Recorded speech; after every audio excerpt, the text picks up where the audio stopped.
एक नेक आदमी शादी के बाद बीवी को लेकर अपने घर लौट रहा था। रास्ते में समुंदर अबूर करना पड़ता था।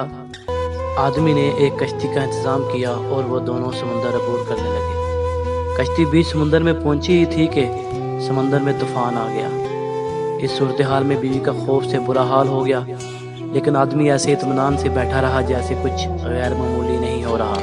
ये देखकर बीवी को हैरत हुई। वो गुस्से से चिल्ला उठी, आपको नजर नहीं आ रहा तूफान कश्ती को डुबोने लगा है? हमारी मौत सर पर है और आप इत्मीनान से बैठे हैं। ये सुनते ही खामद ने अपनी तलवार बयान से निकाली और बीवी की शाहरग पर रख दी। बीवी हंस पड़ी और बोली, ये कैसा मजाक है? खामद ने पूछा, क्या आप अभी मौत से खौफजदा नहीं हो रही? क्या आपको नहीं लग रहा कि मैं आपका गला काट दूंगा? ये सुनकर बीवी बोली, मुझे आप पर और आपकी मोहब्बत पर एतमाद है।